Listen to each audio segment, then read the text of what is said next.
All right, they got that Rocky Horror Picture Show, but we'll get a couple more questions out of here. We're just going to get Barbara back up for you.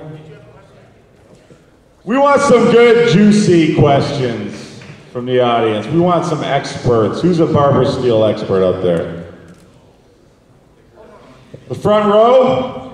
You were crying the blues about the screen. It looked great, eh? I'm glad you liked it, brother. Barbara Steele, Toronto.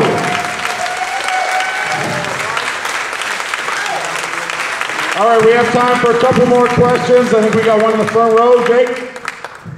I was just wondering, you did that all in English, and was that one of your first films doing it in Italy? How was the language problem there?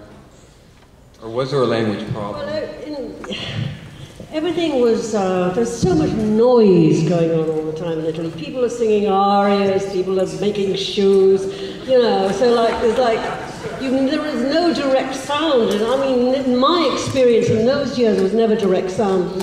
The directors would talk through scenes, they would say, bella, terribile, ma guarda, and they would, and so everything was looped afterwards, the voices were all put in afterwards.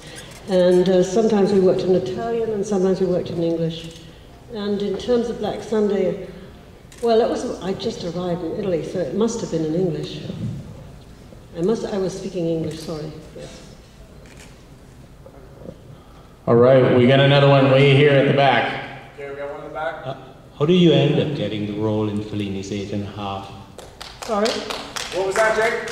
How did you end up getting the role in Fellini's 8½? Fellini's 8½. Oh, well, you know, Fellini, I just had this absolute sense that I was going to work with Fellini. And I told everybody, way before I met him, I'm here to work with Fellini. And they looked at you like you were nuts. And I said, yeah, no, I'm here to work with Federico. And, of course, he saw all of Rome. I've said this many times. I mean, in Cinecittà, they would have these benches, and the entire universe would be there. You know, every priest, every hooker, every hairdresser, every waitress, everybody's wife, he said that for hours, and he would see them. This was his favorite part of making a movie, because he was so intimately interested in the human psyche, and he would sit there and draw people's stories out of them in the most conspiratorial way. He didn't give two hoots whether you'd made another movie, whether you'd studied acting or anything else. He cared about your love life, what food you liked, your animals, perfume, I don't know. Et voila.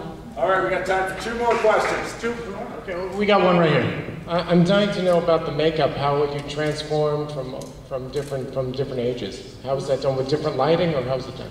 Oh well, makeup artists. Italians are very visual people, and I think they have the best cinematographers in the world. They do. They have the most extraordinary cinema, and plus they have the most beautiful light. But that is not answering your question. The makeup guys were always great. They had great, very gifted makeup guys. They were all artists. And basically it was the makeup. I don't think it was the light, no. I think for the most part they just had wonderful makeup men. And very nurturing makeup guys. All right. All right, final question. Final question, we got Curtis over here. You've worked with Roger Corman on The Pit and the Pendulum. Yes. What was that like? Where is Roger? Yeah, where is Roger? That's right. How was it? I love Roger, and he's going to be here tomorrow at the show, so you should all come and see him. He is beautiful, he looks beautiful, and he hasn't changed an inch, you know. All right, well, thank you all for coming out. Truly magical event. Barbara, it's a pleasure. Barbara Steele, everybody. Festival Affair. Thank you very much. Don't forget Sunday night, Udo Kier at the Bloor Cinema. Diabolical Revelations. Thank you all for coming out. Have a great night.